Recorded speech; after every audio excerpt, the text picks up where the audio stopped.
মেয়েদের সংসারের কাজকর্মের সাথে আরাম আর ঘোরাঘুরি করাটাও অনেক বেশি দরকার। মায়ের কাছে যে থাকতে গিয়েছিলাম সেটার আরেক দিনের ভিডিও ছিল এটি। সেখানে সকাল থেকে রাত পর্যন্ত কি করলাম, তার সাথে কোথায় ঘুরতে গিয়েছিলাম, সেই সবকিছু আজকে তোমাদের সাথে এই ভিডিওটিতে শেয়ার করব। এই সকালে ঘুম থেকে উঠে ব্রাশ করছিলাম। আমরা মেয়েরা বাপের বাড়ি আসতে তো আমাদের ঘুম থেকে উঠতে একটু দেরি হবে, এটা তো স্বাভাবিকই।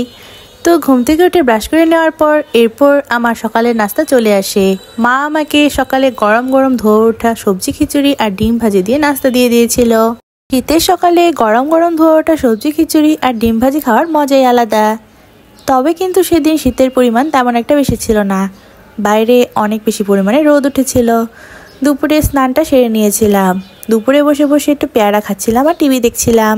গত বছরের তুলনায় এবার শীতের পরিমাণটা অনেকটা কম।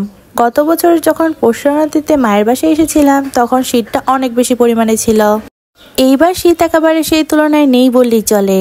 এরপর দুপুরের খাবারটা খেয়ে নিচ্ছিলাম। দুপুরে সিম্পল খাবারের মেনুতে ছিল সবজি দিয়ে শুটকি, তার সাথে ছিল মুড়িঘণ্ট মাছের মাথা দিয়ে। দুপুরের খাওয়া দাওয়াটা শেষ করে এরপর রেডি হয়ে নিচ্ছিলাম। আগের দিন যখন পরিধি বাসায় এসেছিল তখন আমাদের প্ল্যান করা ছিল আমরা সবাই একসাথে ঘুরতে যাব। আমরা সবাই সেদিন তাড়াতাড়ি করে খাওয়া দাওয়াটা দুপুরে শেষ করে নিয়েছিলাম। এরপরে তাড়াতাড়ি রেডি হয়ে নিলাম। শীতের দিনে সাজগোজ আর ঘোরাঘুরি করতে অনেক বেশি ভালো লাগে, কারণ গরমের দিনে এই সাজগোজ আর ঘোরাঘুরি করতে অনেক বেশি অস্বস্তি লাগে। এরপর আমরা সবাই বেরিয়ে পড়লাম। পর্ণ, আমি, মা তিনজনে আমরা বের হয়ে পড়েছিলাম একসাথে। আর ওইদিকে পলিদি তার ছেলেকে নিয়ে আমাদের সাথে জয়েন করেছিল। সেদিন বিকেলই বের হয়েছিলাম, কারণ আমরা গিয়েছিলাম ময়মনসিংহের যে এগ্রিভার্সিটি রয়েছে সেখানে। ময়মনসিংহের এগ্রিভার্সিটি অনেকটা দূরে। আমাদের ময়মনসিংহের দুর্গাবাড়ি স্বদেশী বাজার এই জায়গা থেকে যেতে যেতে প্রায় আধা ঘন্টা 45 মিনিটের মতো সময় লাগে। যদিও আমরা বিকালে গিয়েছিলাম, তবে ছোটবেলার দিন থাকার কারণে এখানে আলোর পরিমাণ অনেকটা কমে গিয়েছিল, মানে সন্ধ্যা হয়ে যাচ্ছিল, তাই সবকিছু একটু অন্ধকার অন্ধকার লাগছিল। সবাই মিলে এখানে আমরা অনেকগুলো ছবি তুলে নিয়েছিলাম। তারপর একটু ঘোরাঘুরি করছিলাম। এখানে দেখতে পেলাম অনেক ফুল গাছ লাগানো হয়েছে।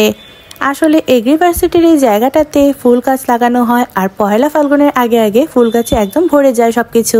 আমরা যখন গিয়েছিলাম তখন মাত্র ফুল গাছগুলো লাগানো হয়েছিল, তাই এত পরিমাণে ফুল ফোটেনি তখন। এখন হয়তো ফুলের পরিমাণ অনেকটা বেড়ে গিয়েছে। আর সেদিন শুক্রবার না থাকার কারণে এগ্রিভার্সিটি মানুষের পরিমাণ একদমই কম ছিল। নর্মালি এগ্রিভার্সিটিতে মানুষের পরিমাণ শুক্রবার আর ছুটির দিন হলেই বেশি হয়। যদিও তখন ঠান্ডার পরিমাণ তেমন একটা ছিল না, তবে সন্ধে হয়ে যাচ্ছিল বলে ঠান্ডার পরিমাণ অনেকটা লাগছিল। আমাদের ঘোরাঘুরি করতে করতে কখন যে সন্ধে হয়ে গেল টেরই পাওয়া গেল না। এরপর বাসায় যাওয়ার আগে এখানে আমরা ফুচকার দোকান দেখতে পাই। এখানে ফুচকার দোকান থেকে আমাদের সবার জন্য ফুচকার অর্ডার দিয়েছিলাম, আর আমরা একটা জায়গায় বসেছিলাম। ফুচকাগুলো বানানো হচ্ছিল আর আমরা এখানে বসে সবাই মিলে ওয়েট করছিলাম। যদিও আমার মা ফুচকা খায় না, আমরা 4 জনের জন্য ফুচকাটা নিয়েছিলাম। অনেক বেশি পরিমাণে ঝাল দিয়ে ফুচকা খাওয়ার মজাই আলাদা, তাই আমরা বেশি পরিমাণে ঝাল দিয়ে 4টা ফুচকা নিয়েছিলাম। আর আমরা মেয়েরা তো ফুচকা দেখলে একদমই পাগল হয়ে যায়। ফুচকা হচ্ছে মেয়েদের দুর্বলতা। আমার তো ফুচকা খেতে অনেক পছন্দের। তোমাদের কার কেমন লাগে অবশ্যই কিন্তু আমাকে কমেন্ট করে জানাবা। সবাই মিলে একসাথে ফুচকাটা মজা করে খেয়ে নেওয়ার পর এরপর আমরা সবাই বাসায় চলে আসি।